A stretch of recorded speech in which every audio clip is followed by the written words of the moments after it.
संत आपल्याला दुःखमुक्त होण्यासाठी अतिशय सोपं साधन म्हणजे नाम घ्यायला सुचवत आहे.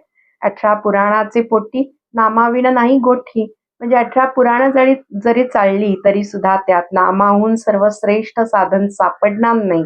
मग त्या नामाने काय होतं, परमपूज्याई म्हणतात, नाम इतकं गोड आहे की ते सगळं कडू कडू जे आहे ते घालवून टाकतं. कडू म्हणजे पाप, कडू म्हणजे दुःख, आणि त्या दुःखाचा, त्या पापाचा नाश करण्याचं सामर्थ्य हे नामामध्ये आहे. आई म्हणतात की इतर कोणतीही मोठी व्रत, नेम, पूजा, पारायण करण्याची गरज नाही. घर संसार सोडून हिमालयात जाण्याची गरज नाही. आहे त्याच ठिकाणी बसून जर नाम घेत राहिलं तर त्या नामानी आपलं पाप जळून आपल्याला कायमचं सुख समाधान मिळवून देण्याचा शब्द संत देत आहेत. संत म्हणतात, नाम संकीर्तन साधन पैसोपे, जळतील पापे जन्मांतरींची, ठाईच बैसोनी कराय खचित, आवडी अनंत आळवा